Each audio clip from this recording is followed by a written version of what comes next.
میرا نام نورین ہے اور میں اپنے شوہر اور بیٹی کے ساتھ لاہور میں رہتی ہوں۔ میرا تعلق ایک خوشحال گھرانے سے تھا، جبکہ میرے شوہر کی آمدن اتنی نہ تھی کہ وہ ہم 3 افراد کے لیے زندگی کی تمام آسائشات فراہم کر سکتے۔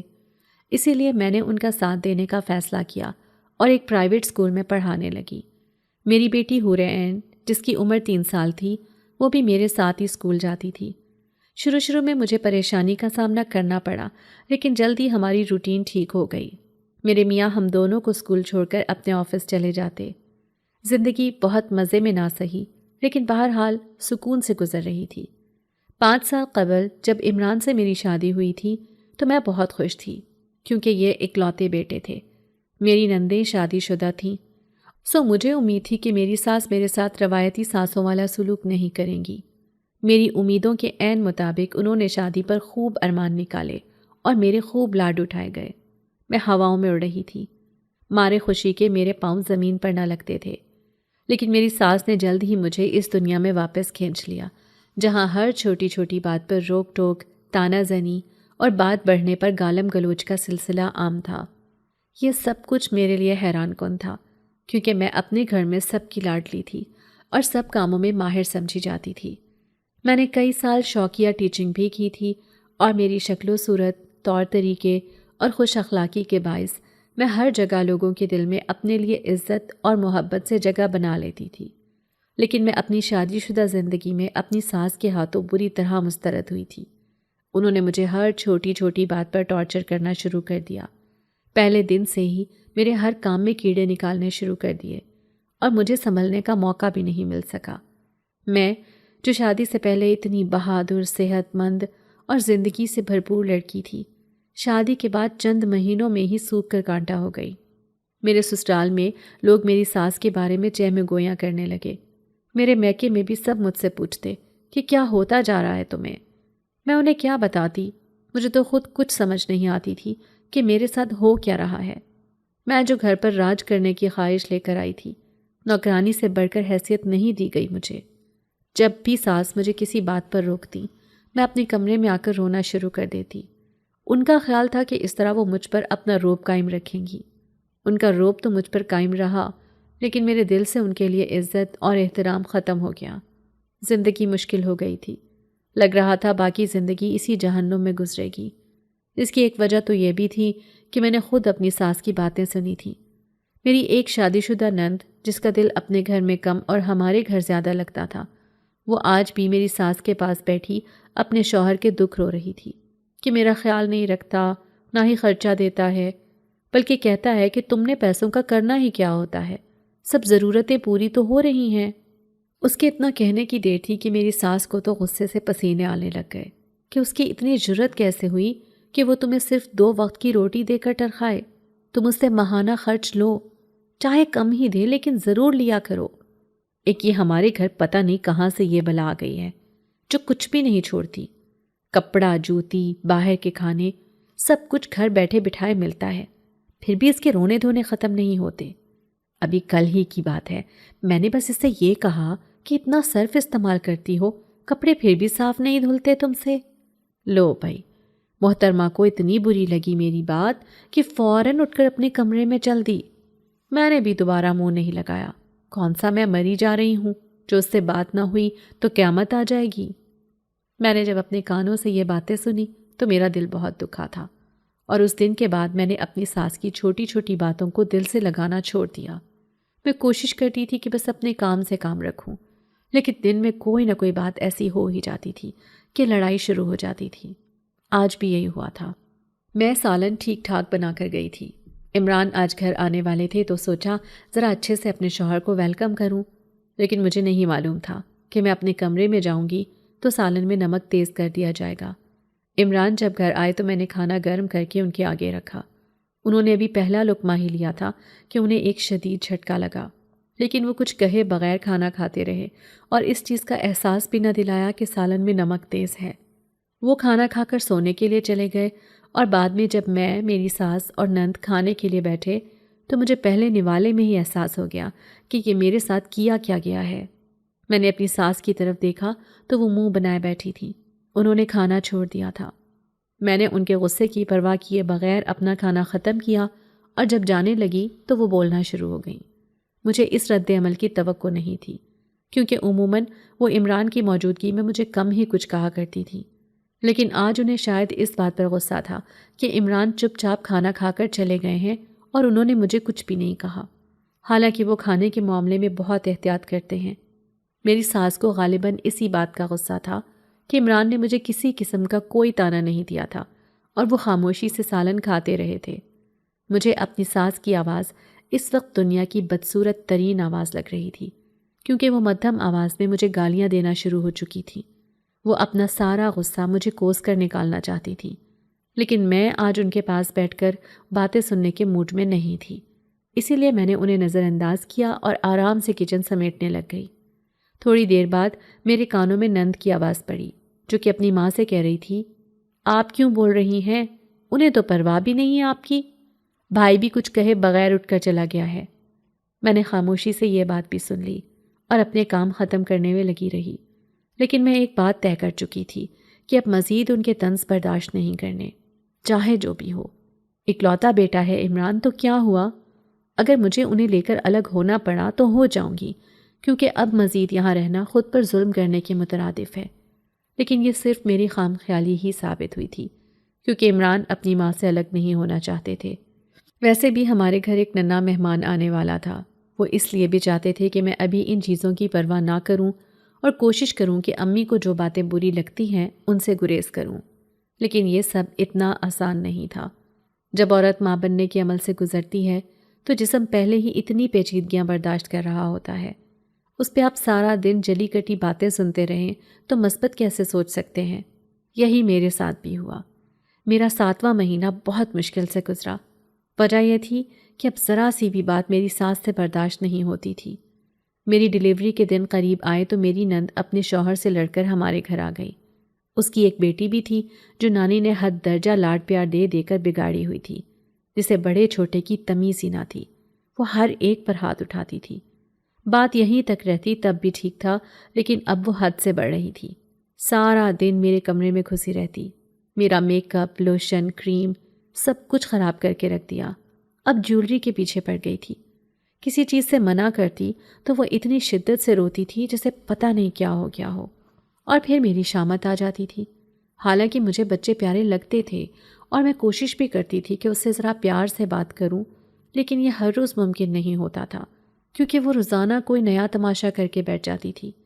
اب تو میں اس سے چڑھنے لگی تھی، بلکہ یہ سوچتی تھی کہ اگر یہ اس گھر میں رہی تو میرے بچے کی کیا قدر ہوگی۔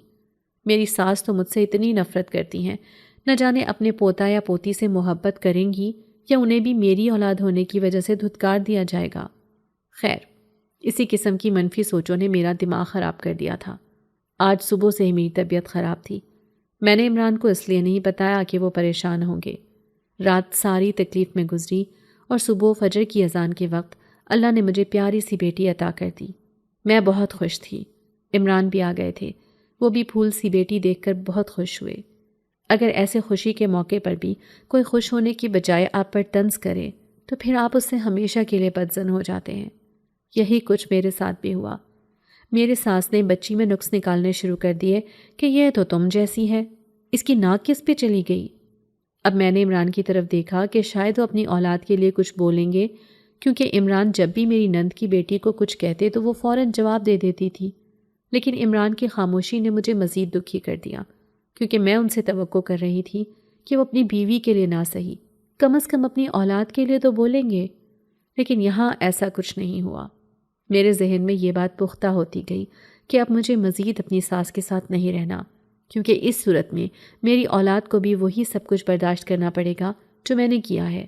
جب میری بیٹی 7 دن کی ہوئی تو میرے والدین اس کے لیے ڈھیروں چیزیں لے کر آئے، کپڑے، جوتے، کھلونے، کمبل اور پتہ نہیں کیا کچھ۔ میں اپنے والدین کی لاڈلی تھی تو ظاہر ہے میری اولاد بھی ان کے لیے لاڈلی تھی، جس کے لیے وہ اتنا کچھ لائے تھے۔ میں نے اپنی امی سے کہا کہ میں ان کے ساتھ جانا چاہتی ہوں، مجھے وہاں کچھ ذہنی سکون تو ملے گا۔ امی نے عمران سے بات کی، وہ چاہتے تھے کہ میں زیادہ وقت سسرال میں رہوں تاکہ ان کی امی کے ساتھ اپنے تعلقات بحال کر سکوں، جو کہ مجھے تو ممکن نظر نہیں آ رہا تھا۔ میں نے عمران سے خود ہی بات کی کہ میں نے اپنے والدین کے گھر جانا ہے۔ وہ تھوڑی پسو پیش کے بعد مان گئے اور میں اپنی والدین کے گھر آ گئی۔ میں نے اپنے والدین سے ساری بات کی کیونکہ میں اب واقعی تکلیف میں تھی اور مجھے اندازہ تھا کہ اب میری ساس نے میرا جینا حرام کر دینا ہے، اس لیے میں وہاں واپس نہیں جانا چاہتی تھی۔ لیکن یہ ضروری تو نہیں کہ انسان جو سوچتا ہے وہی ہو جائے۔ یہی کچھ میرے معاملے میں ہوا تھا۔ میری بے حد کوشش کے باوجود میری بات نہیں مانی گئی تھی اور مجھے واپس اسی گھر میں آنا پڑا۔ لیکن اب میں سوچ کر آئی تھی کہ میں نے مظلوم بن کر نہیں رہنا۔ جو بھی ہو، اب میں خاموشی سے نہیں جیوں گی، کیونکہ اب میرے ساتھ ایک بچی بھی ہے۔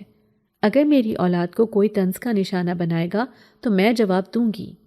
میں نے عمران سے صاف صاف بات کر لی تھی کہ میں کوئی گری پڑی چیز نہیں ہوں کہ جس کا جو دل چاہے مجھے کہتا رہے۔ اس لیے بہتر ہے کہ آپ اپنی امی کو سمجھا لیں۔ اب میں برداشت نہیں کروں گی۔ پھر نہ کہیے گا کہ میری ماں سے بدتمیزی کر رہی ہے۔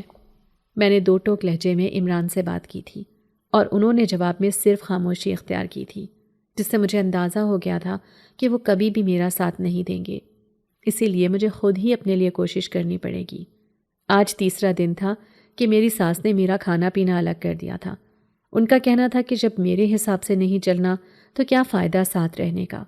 اپنے تئیں انہوں نے جذباتی انداز اختیار کیا تھا، جس سے ظاہر ہے عمران ہی متاثر ہو سکتے تھے۔ میں نے تو ان کی اس بات پر کوئی خاص رد عمل نہیں دیا تھا۔ ویسے بھی جب وہ میری اولاد کو سنبھالتی نہیں تھیں، نہ ہی انہیں اس بات کی ذرا سی بھی فکر ہوتی تھی کہ یہ اکیلی کیسے سارے گھر کا کام کرے گی، تو پھر میں نے بھی ان کی فکر کرنا چھوڑ دی تھی۔ آج صبح سے ہی میری ساس کا موڈ خراب تھا اور مجھے لگ رہا تھا کہ یہ آج مجھ پر خوب برسیں گی۔ اس کی وجہ یہ تھی کہ میری نند کے سسرال والے آئے تھے۔ وہ لوگ سلو کی غرض سے آئے تھے، لیکن میری نند ان کے ساتھ جانے کے لیے تیار نہ تھی۔ الٹا اس نے کہہ دیا کہ اگر ساتھ لے کر جانا ہے تو مجھے الگ رکھیں۔ اب اس کا شوہر اکڑ گیا کہ وہ کیوں اپنے والدین سے الگ رہے۔ ساتھ ہی اس نے میری مثال دے دی کہ تمہاری بھابھی بھی تو تمہاری ماں کے ساتھ ہی رہتی ہے، تم کیوں نہیں رہ سکتی میری ماں کے ساتھ؟ بس اس کا یہ کہنا تھا کہ میری ساس تو غصے سے آگ بگولا ہو گئی۔ وہ اپنے داماد سے کہنے لگی، جس طرح میں رہ رہی ہوں نا اپنی بہو کے ساتھ، وہ تو میں جانتی ہوں یا میرا رب۔ ایک ہی بہو اللہ نے دینی تھی تو ذرا ڈھنگ کی دے دیتا۔ اب انہوں نے باقاعدہ اونچی آواز سے میری کلاس لینا شروع کر دی، حالانکہ میرا اس سب معاملے سے کوئی تعلق نہیں تھا۔ لیکن نہ جانے کیوں میری ساس کو مجھ سے اللہ واسطے کا بیٹھ تھا کہ ہر معاملے میں مجھے شامل کرنا اور میری بے عزتی کرنا ان کا محبوب مشغلہ بن گیا تھا۔ میری نند کے سسرال والے تو اسے لیے بغیر چلے گئے، لیکن میرے اندر جو لاوا ابل رہا تھا وہ کسی طور کم نہیں ہوا، اور میں نے اپنی ساس سے باقاعدہ طور پر بات کرنے کا سوچ لیا۔ شام کے کھانے کے بعد جب وہ ماں بیٹی سونے کے لیے اپنے کمرے میں جانے لگی تو میں نے ان سے کہا کہ مجھے آپ سے بات کرنی ہے۔ انہوں نے رک کر پہلے مجھے دیکھا اور پھر بولی، تم نے کیا بات کرنی ہے مجھ سے؟ وہ ہمیشہ مجھ سے ایسے ہی ذلت آمیز لہجے میں بات کیا کرتی تھی اور آج بھی انہوں نے اسی لہجے میں بات کی۔ میں تو پہلے ہی غصے سے بھری بیٹھی تھی۔ میں نے اپنی بات ان کے سامنے رکھی کہ مجھے ایسے انداز میں کیوں مخاطب کرتی ہیں آپ؟ میں نے کیا بگاڑا ہے آپ کا؟ آپ اپنی مرضی سے اپنے کام کرتی ہیں، میرے کاموں میں آپ 100 نقص نکالتی ہیں۔ مجھے آپ کی گالم گلوچ اور یہ ذلت آمیز انداز برا لگتا ہے۔ آپ پلیز خود پہ قابو رکھیں، ورنہ اپنے بیٹے کا گھر اجاڑنے کی ذمہ دار آپ خود ہوں گی۔ میں نے حتمی انداز میں اپنا فیصلہ سنایا اور اپنے کمرے میں آ گئی۔ زندگی میں پہلی بار کسی بڑے سے ایسے بات کی تھی تو تکلیف بھی ہو رہی تھی، لیکن ایک طرح سے اطمینان بھی تھا کہ اب کم از کم ساس سکون سے رہنے تو دیں گی۔ لیکن مجھے نہیں معلوم تھا کہ وہ مجھے بچی سمیت گھر سے نکالنے کی منصوبہ بندی کر چکی ہیں۔ انہوں نے عمران کو میرے خلاف بھڑکانا شروع کر دیا۔ کچھ دن گزرے اور اس بار جب ویکینڈ پر عمران گھر آئے تو ان کے مزاج میں واضح تبدیلی آ چکی تھی۔ میں نے ان سے کھانے کا پوچھا تو کہنے لگے، نہیں، جی بھر کر کھا چکا ہوں میں۔ گھر میں تم 2 لوگ ہو اور تمہاری آپس میں نہیں بنتی، عجیب سوچ اور رویہ رکھا ہوا ہے تم نے۔ عمران نے مجھے کئی باتیں سنا دی، لیکن میں بھی اب پیچھے ہٹنے والوں میں سے نہیں تھی۔ میری ساس سب کو میرے خلاف تو کر ہی چکی تھی، اس لیے اب یہاں ٹکرے مارتے رہنے کا کوئی فائدہ نہیں تھا۔ میری ساس تو بس موقع کی تلاش میں تھی کہ کب انہیں کوئی ایسی بات ملے کہ وہ مجھے میری بیٹی سمیت گھر سے نکال باہر کریں، اور آج انہیں کئی مہینوں کی کوشش کے بعد وہ وجہ مل ہی گئی تھی جس کو بنیاد بنا کر انہوں نے مجھے ذلیل و خوار کر کے گھر سے باہر نکال دیا۔ وجہ کچھ خاص نہیں تھی، بس انہیں بات ملنی چاہیے تھی، سو مل گئی۔ میری نند کے سسرال والے دوبارہ بات کرنے کے لیے آئے تھے اور اس بار ان کا ارادہ 2 ٹوک بات چیت کرنے کا تھا۔ وہ لوگ جلد فیصلہ کرنا چاہتے تھے، جبکہ میری ساس اس معاملے کو طول دے رہی تھی۔ مجھ سے غلطی یہ ہوئی کہ میں اس معاملے میں نہ چاہتے ہوئے بھی انوالو ہو گئی، وہ بھی ایسے کہ میری ساس نے جب مجھے مثال بنا کر پیش کیا کہ یہ بھی تو ہے، اپنی مرضی سے سارے کام کرتی ہے، میرے ساتھ بہت بدتمیزی کرتی ہے اور مجھے گھر سے جانے کی دھمکیاں دیتی ہے، تو کیا میں اسے گھر سے نکال دوں؟ ایسا کہہ کر دراصل انہوں نے اپنے رشتہ داروں کے سامنے خود کو سچا ثابت کیا تھا کہ کل کو اگر وہ مجھے نکال بھی دیں تو انہیں کوئی برا بھلا نہ کہے، بلکہ سب یہی سمجھیں کہ بہو ہی اچھی نہیں تھی، اسی لیے گھر چھوڑ کر چلی گئی۔ اب معاملہ میری برداشت سے باہر تھا، جبکہ میری ساس کا تیر بالکل ٹھیک نشانے پر لگا تھا، جبکہ میں ان کی چال کو سمجھ نہیں سکی تھی، اس لیے بے وقوفی کر گئی اور غصے سے اپنا سامان پیک کرنا شروع کر دیا۔ عمران مجھے منع کرتے رہے، لیکن میں نے ان کی ایک نہیں سنی اور اپنی بیٹی کو لے کر اپنے والدین کے گھر آ گئی۔ رات کے وقت اگر شادی شدہ بیٹی بغیر شوہر کے اپنے میکے چلی جائے تو ماں کو سب سے پہلے جو پریشانی لاحق ہوتی ہے وہی میری ماں کو بھی ہوئی۔ انہوں نے مجھ سے پوچھا کہ نورین بیٹی کیا ہوا ہے، گھر میں سب خیریت تو ہے نا؟ تم اپنے شوہر سے لڑ کر آئی ہو یا ساس نے کچھ کہہ دیا ہے جو رات کے اس وقت تم بیٹی کو لیے یہاں چلی آئیں؟ میں اس وقت غصے میں تھی، اس لیے امی کو ذرا غصے سے ہی جواب دیا، آپ کو بوجھ لگ رہی ہوں تو یہاں سے بھی چلی جاتی ہوں، کسی دارالامان میں تو جگہ مل ہی جائے گی نا۔ میں نے تقریباً روتے ہوئے ان سے کہا تو انہوں نے مجھے گلے لگا لیا اور جی بھر کے رونے دیا۔ جب میرے اندر کا غبار آنسوں میں بہہ گیا تو میں نے انہیں ساری بات تفصیل سے بتائی کہ میں نے یہ 4 سال کا عرصہ وہاں کیسے گزارا ہے۔ میری امی اس وقت تو خاموش ہو گئی، کیونکہ اس سے پہلے جب بھی میں ان سے کوئی بات شیئر کرتی تھی تو وہ ہمیشہ مجھے ہی صبر کرنے کا مشورہ دیتی تھی، لیکن آج ان کی خاموشی بتا رہی تھی کہ وہ بھی اب وہاں میرے واپس جانے کے لیے رضامند نہیں تھی۔ انہوں نے صبح ابو سے بات کی تو ابو نے کہا کہ وہ اس سلسلے میں عمران سے بات کریں گے۔ یہ تو کوئی بات نہ ہوئی کہ بلا وجہ ہماری بیٹی کو اتنی ذلت کا سامنا کرنا پڑے اور وہ اتنی تنگی میں زندگی گزار دے۔ ابو نے اگلے ہی دن عمران کو کال کی اور انہیں کہا کہ وہ مجھے اپنے ساتھ لاہور رکھیں، دوسری کوئی بھی بات قابل قبول نہیں ہوگی۔ عمران کو اب سمجھ نہیں آ رہی تھی کہ وہ سسر کو کیا جواب دیں، کیونکہ ان کی آمدن اتنی نہیں تھی کہ وہ مجھے ساتھ رکھ سکتے۔ یہ بات وہ وقتاً فوقتاً مجھے بتاتے رہتے تھے، لیکن میں نے اب ضد پکڑ لی تھی کہ میں آپ کے ساتھ ہی رہوں گی، ورنہ میں اپنے والدین کے گھر میں ہی ٹھیک ہوں۔ عمران کو چاروں ناچار میری ضد کے آگے ہتھیار ڈالنے پڑے اور وہ میری یہ بات ماننے کو تیار ہو گئے کہ مجھے اپنے ساتھ لاہور میں رکھیں گے۔ انہوں نے کرائے کے گھر دیکھنے شروع کیے اور ظاہر سی بات ہے کہ اپنی جیب کے مطابق ہی گھر ڈھونڈنا تھا، جو کہ کافی مشکل نظر آ رہا تھا، لیکن آخر کار ہمیں ایک گھر نسبتاً سستا کم کرائے میں مل گیا اور ہم اس گھر میں شفٹ ہو گئے۔ ہم جب اس کالونی میں شفٹ ہوئے تو ارد گرد کے لوگوں نے کافی ڈرایا کہ اس مکان پہ جنات کا سایہ ہے اور یہ کہ یہاں آسیب بستے ہیں، اسی لیے ہی کوئی بھی یہ مکان لینے کو تیار نہیں ہے، جبکہ اس مکان کو خالی پڑے کئی سال گزر گئے ہیں۔ اب آپ نے لے ہی لیا ہے تو ذرا خیال سے رہیے گا۔ ساتھ والی پڑوسن جو ذرا شوخ تھی اس نے کہا۔ عمران ان باتوں کو ذرا سی بھی اہمیت نہیں دیتے تھے، ان کا کہنا تھا کہ ایسی کسی مخلوق کا کوئی وجود نہیں اور یہ صرف باتیں بنی ہوئی ہیں۔ میں جنات کے وجود پر یقین رکھتی تھی، ظاہر ہے ان کے وجود سے انکار ممکن ہی نہیں تھا، کیونکہ قرآن مجید میں باقاعدہ ذکر ہے۔ ممکن ہے عمران نے میرے دل کی تسلی کے لیے ایسی بات کی ہو۔ میں نے خود کو سمجھایا اور روزمرہ کے کاموں میں مصروف ہو گئی۔ حور عین 3 سال کی ہو گئی تھی اور اس نے نیا نیا بولنا سیکھا تھا۔ میری طرح وہ بہت باتونی بھی تھی، سارا دن مجھ سے اٹکھیلیاں کرتی، نت نئی شرارتیں کرتی۔ مجھے بھی کچھ ذہنی سکون نصیب ہوا تھا اور آج کل میں سوچ رہی تھی کہ میں جاب شروع کر لوں تاکہ عمران کی تھوڑی بہت مدد کر سکوں۔ اسی سلسلے میں نے کالونی میں کچھ عورتوں سے بات بھی کی تھی کہ اگر وہ کسی قریبی اسکول کے متعلق کچھ جانتی ہیں تو مجھ سے معلومات شیئر کریں تاکہ میں اپنی اور بیٹی کے حساب سے جاب کر سکوں۔ میری یہ تلاش ابھی جاری تھی کہ ہماری زندگی میں وہ سب کچھ ہوا جس کی مجھے بالکل بھی امید نہ تھی۔ کچھ دن سے حور عین مجھ سے بہت کم بات چیت کرنے لگی تھی، ورنہ پہلے تو وہ سارا دن مجھ سے باتیں ہی کرتی رہتی تھی، لیکن اب اس نے چپ رہنا شروع کر دیا۔ میں نے یہ تبدیلی نوٹ کی اور عمران کو بتایا تو وہ کہنے لگے کہ بچے ایسے ہی کرتے ہیں، تم ایسے ہی پریشان ہو رہی ہو۔ لیکن اب بات واقعی پریشانی کی تھی کیونکہ میں نے حور عین کو دیوار سے باتیں کرتے ہوئے دیکھ لیا تھا۔ مجھے سمجھ نہیں آئی کہ یہ دیوار سے باتیں کیوں کر رہی ہے، تو میں نے حور عین سے بہت پیار سے پوچھا، میرا بچہ آپ کس سے باتیں کر رہی ہیں؟ تو حور عین نے جو جواب دیا اس نے مجھے حیران کر دیا۔ وہ کہنے لگی، مما آپ میری نئی فرینڈ سے نہیں ملی؟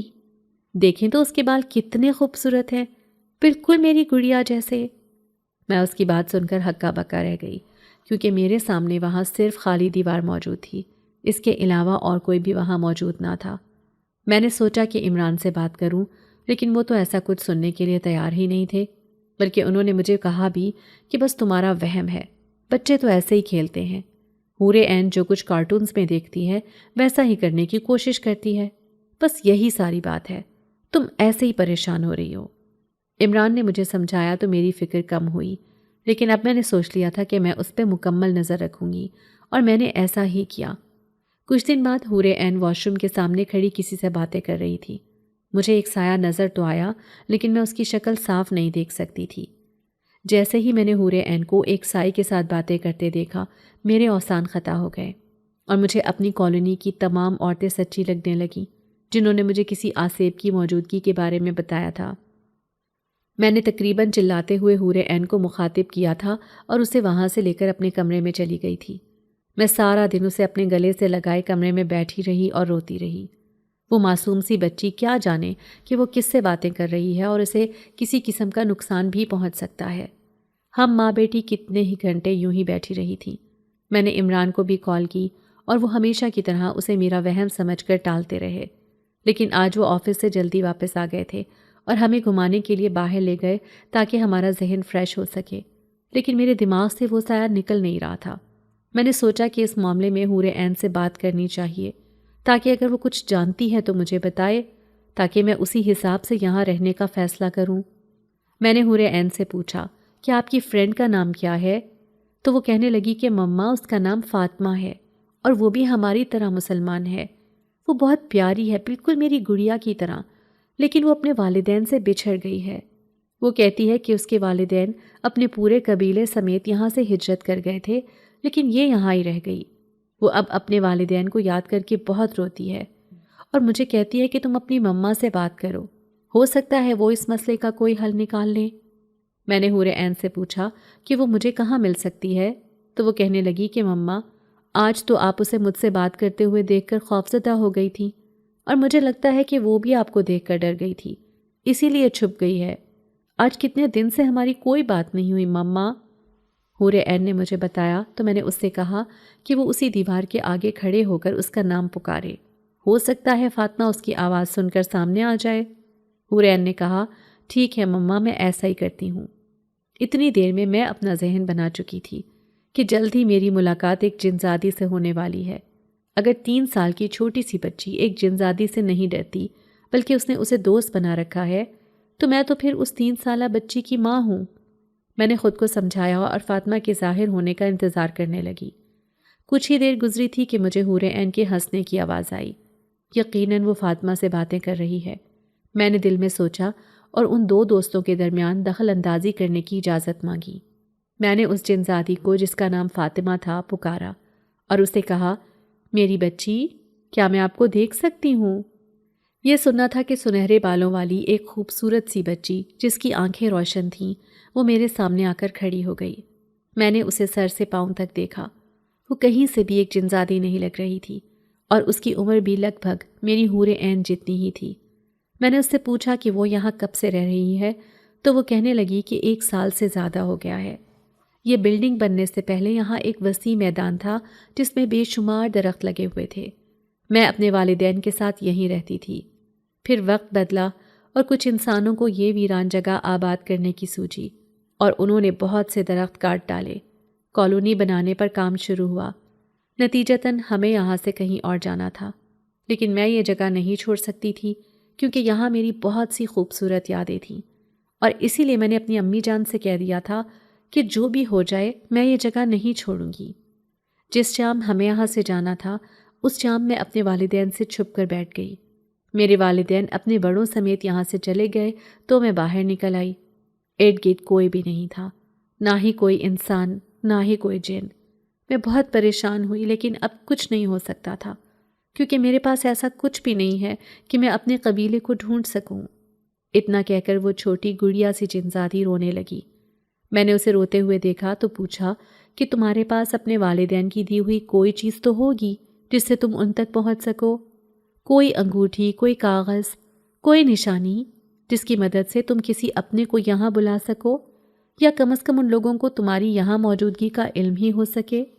کیا ایسا کچھ بھی نہیں ہے تمہارے پاس؟ میں نے اس سے پوچھا تو وہ کہنے لگی کہ یہ انگوٹھی میری والدہ نے مجھے دی تھی، اس میں ایک موتی جڑا ہوا تھا، میں اس کی مدد سے ہی اپنی والدہ کو اپنی یہاں موجودگی کا احساس دلا سکتی تھی، لیکن وہ موتی مجھ سے کہیں کھو گیا ہے۔ اب مجھے سمجھ نہیں آ رہی کہ اسے کہاں ڈھونڈوں، کیونکہ میں نے اپنے طور پر اس گھر سمیت اس پوری کالونی کے گھر چھان مارے ہیں، لیکن مجھے کہیں سے وہ موتی نہیں ملا۔ وہ موتی میری آخری امید ہے، آپ مہربانی کریں وہ موتی ڈھونڈنے میں میری مدد کر دیں۔ یہ کہہ کر وہ پیاری سی ننھی جنزادی رونے لگ گئی۔ مجھے سمجھ نہیں آ رہی تھی کہ میں اسے کیسے دلاسا دوں، کیسے سمجھاؤں۔ میں نے بس اس سے اتنا ہی کہا کہ وہ پریشان نہ ہو، اس کی والدہ تک پہنچنے کا کوئی نہ کوئی انتظام ہو ہی جائے گا، ہو سکتا ہے وہ خود ہی تمہیں ڈھونڈتے ہوئے یہاں تک آ جائیں، ہم دونوں مل کر تمہارے ساتھ وہ موتی ڈھونڈیں گے، تم فکر مند نہ ہو۔ میں نے اسے تسلی دی تھی، اور پھر اگلے کئی دن تک میں نے اپنے گھر کی ہر چیز چھان ماری، لیکن وہ موتی مجھے ملنا تھا نہ ملا، اور میں تھک ہار کر بیٹھ گئی۔ آج کتنے دن کے بعد عمران کو کچھ وقت ملا تھا کہ ہمارے ساتھ گزاریں، تو وہ ہمیں قریبی پارک میں لے گئے۔ میں انہیں جنزادی کا قصہ سنانا چاہتی تھی، لیکن اس لیے نہیں سنایا کہ کہیں وہ مجھ سے ناراضی نہ ہو جائیں کہ وہ ہمیں آؤٹنگ کے لیے باہر لے کر آئے ہیں اور میں کون سی داستانوں میں پڑ گئی ہوں۔ اسی لیے میں نے یہ قصہ فی الحال اپنے تک محدود رکھا اور حور عین کے کان میں چپکے سے کہہ دیا کہ وہ ذرا دھیان سے پارک میں دیکھے، کہیں موتی تو نہیں گرا ہوا۔ حور عین سمجھدار بچی تھی، اس لیے وہ بظاہر اپنے بابا کے ساتھ کھیل رہی تھی، لیکن اس کا سارا دھیان موتی کی طرف تھا۔ اسے تھوڑی سی تلاش کے بعد وہ موتی نظر آ گیا جو اس نے مجھے لا کر دے دیا، اور میں نے اپنے پرس میں سنبھال کر رکھ لیا۔ پارک سے واپسی پر میں اور حور عین بہت خوش تھے، کیونکہ ہمارے ہاتھ ایک ایسی چیز لگ گئی تھی جس سے وہ چھوٹی ننھی سی جنزادی اپنی دنیا میں واپس جا سکتی تھی۔ میں بہت پرسکون نیند سوئی تھی، کیونکہ مجھے خوشی تھی کہ میں بھی کسی کے کام آ رہی ہوں۔ صبح جب عمران آفس کے لیے چلے گئے تو میں اور حور عین اس خالی دیوار کے سامنے جا کر کھڑے ہو گئے، اور ہم نے اسے پکارا، اے ننھی جنزادی، کہاں ہو؟ سامنے آؤ فاطمہ، جلدی سامنے آؤ، تمہارے لیے ایک اچھی خبر لائے ہیں ہم۔ میں اور حور عین کافی دیر تک آوازیں دیتے رہے، لیکن وہ ہمیں نظر نہیں آئی، نہ ہی اس نے ہماری کسی بات کا جواب دیا۔ دوپہر ہو چلی تھی، ہم دونوں ہی بہت پریشان تھے کہ آخر وہ کہاں چلی گئی۔ شام ڈھلنے لگی تو میں کچن میں کھانا بنانے کے لیے گئی۔ مجھے مدھم سی آواز سنائی دی، میں یہاں ہوں۔ میں نے اس آواز کا پیچھا کیا تو وہ کچن میں لگے ایک پائپ سے آ رہی تھی۔ میں بہت حیران ہوئی اور اس سے پوچھا کہ وہ یہاں کیوں ہے، اسے تو دیوار کے پاس ہونا چاہیے تھا۔ تو وہ کہنے لگی کہ مجھے آپ کے شوہر سے ڈر لگتا ہے، وہ جنات پر یقین نہیں رکھتے نا، کیا معلوم وہ کب مجھ پر حملہ کر دیں، اس لیے میں چھپ گئی تھی۔ خیر، میں نے اسے حوصلہ دیا اور بتایا کہ ہمیں ایک منفرد ساخت کا موتی پارک سے ملا ہے، ہمارا اندازہ ہے کہ وہ تمہاری ہی انگوٹھی کا موتی ہے، کیونکہ وہ بالکل چھوٹا سا ہے۔ لاؤ اپنی انگوٹھی دکھاؤ، میں موتی کو اس میں ڈال کر دیکھتی ہوں۔ میں نے فاطمہ سے کہا تو وہ سامنے آ گئی اور اس نے ایک چھوٹی سی انگوٹھی میرے ہاتھ میں رکھ دی۔ وہ بلا شبہ بہت ہی خوبصورت انگوٹھی تھی۔ میں نے موتی اس میں فٹ کر کے دیکھا تو وہ موتی اسی انگوٹھی کا تھا۔ میں ابھی موتی کو گھما ہی رہی تھی کہ کچن کی دیوار ہلنے لگی اور مجھے دیوار پر سائے سے لہراتے ہوئے نظر آئے۔ میں نے فاطمہ سے پوچھا کہ کیا یہ اس کے والدین کے سائے ہیں، تو وہ بولی، جی یہ میرے والدین ہی ہیں۔ پھر فاطمہ ان سے مخاطب ہوئی کہ آپ سامنے آ جائیں بابا جان، یہ بہت اچھے انسان ہیں، انہوں نے مجھے کوئی نقصان نہیں پہنچایا، بلکہ انہوں نے ہی مجھے آپ تک پہنچنے میں مدد کی ہے۔ تھوڑی دیر بعد دیوار پر بننے والے سائے ختم ہونے لگے اور ہمارے سامنے تو بہت پیاری خواتین اور ایک مرد جنزاد موجود تھے۔ میں نے ان سے پوچھا کہ آپ میں سے فاطمہ کی والدہ کون ہے، تو ایک جنزادی نے آگے بڑھ کر کہا کہ میں اس کی والدہ ہوں۔ یہ کہتے ساتھ ہی اس نے فاطمہ کو گلے لگا لیا۔ دوسری خاتون جنزادی کے بارے میں علم ہوا کہ وہ فاطمہ کی خالہ ہیں۔ مجھے یہ جان کر بہت خوشی بھی ہوئی اور حیرانی بھی کہ جنات میں بھی ہماری طرح خاندان آباد ہوتے ہیں۔ فاطمہ کی والدہ نے بتایا کہ وہ پچھلے کئی دن سے یہاں اسی کالونی کے چکر لگا لگا کر تھک چکی ہیں۔ ان لوگوں نے کافی علاقوں میں اسے ڈھونڈا تھا لیکن وہ ناکام رہے تھے، کیونکہ فاطمہ کے پاس کوئی ایسی چیز نہیں تھی جس کے ذریعے سے اس تک رسائی ممکن ہوتی۔ اب چونکہ اس کی انگوٹھی کا موتی مل چکا تھا، اسی لیے اس کے والدین کے لیے آسانی ہو گئی تھی کہ وہ فاطمہ تک آرام سے پہنچ سکتے تھے، اور یہی ہوا تھا۔ میں صرف موتی کو سیٹ کر کے انگوٹھی میں لگا رہی تھی کہ ایک مخصوص طرز پر گھمانے سے وہ حاضر ہو گئے۔ فاطمہ اپنے والدین سے مل کر بہت خوش تھی۔ اس کے والدین کی خوشی بھی قابل دید تھی۔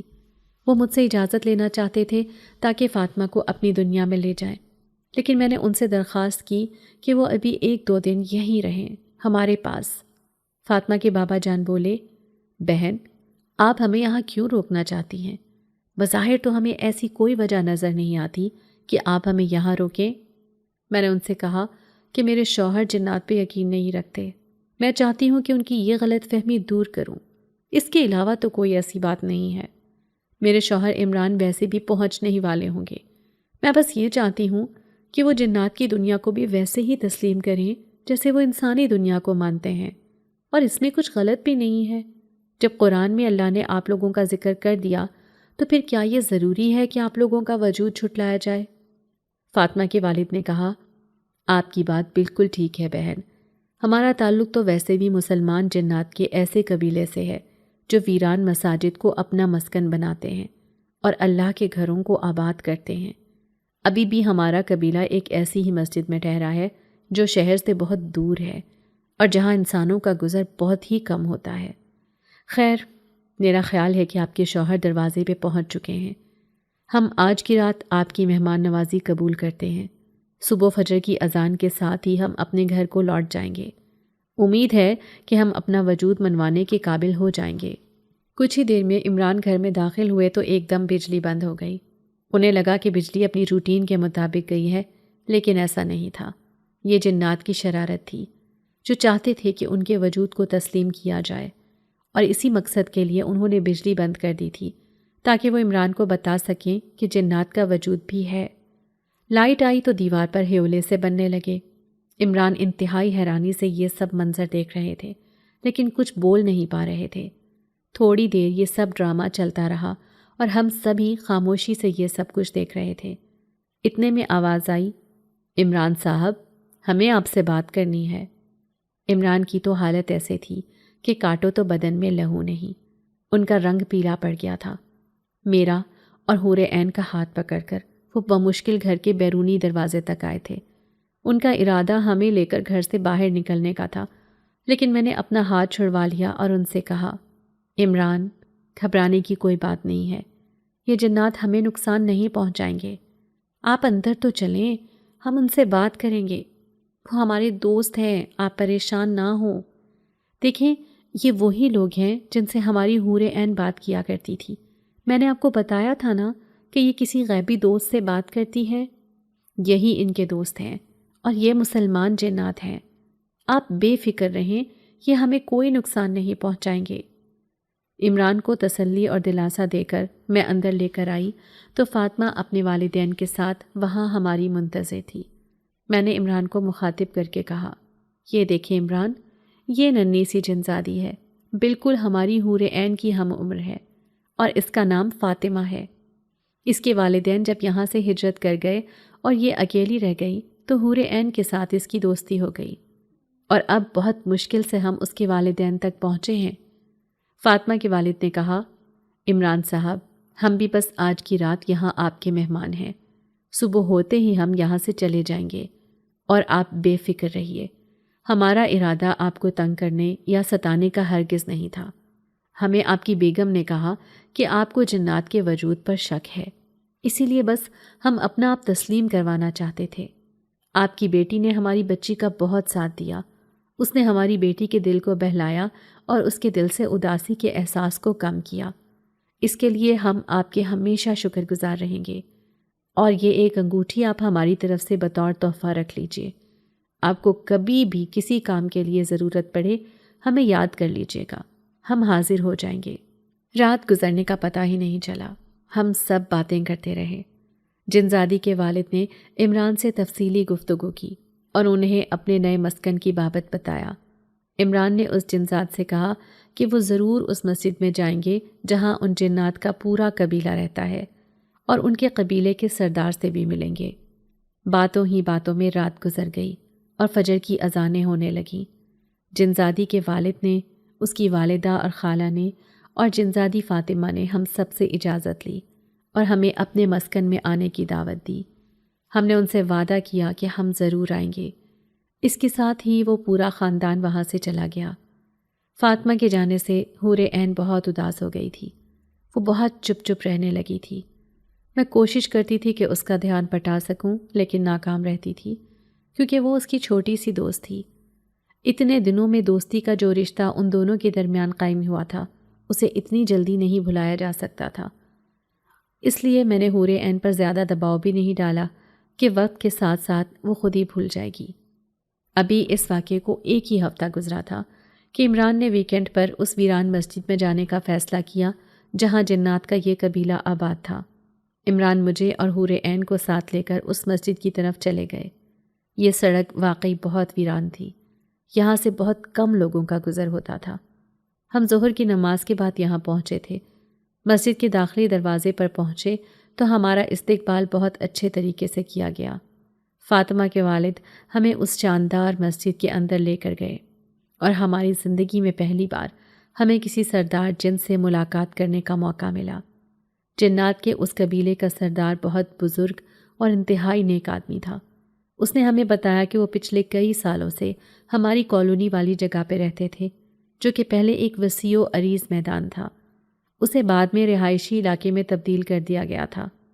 سردار جن نے ہمیں اپنے پورے قبیلے سے ملوایا اور بتایا کہ ہم بھی آپ انسانوں کی طرح ہی خاندان بن کر رہتے ہیں اور کوشش کرتے ہیں کہ شیاطین جنات سے دور رہیں۔ اسی لیے ہمارے مسکن یا تو ویران مسجدیں ہوتی ہیں یا پھر قبرستان۔ بعض اوقات ہم کھلی جگہوں پر بھی ڈیرے ڈال لیتے ہیں۔ یہ ہماری کسی بھی جن سے باقاعدہ ملاقات تھی۔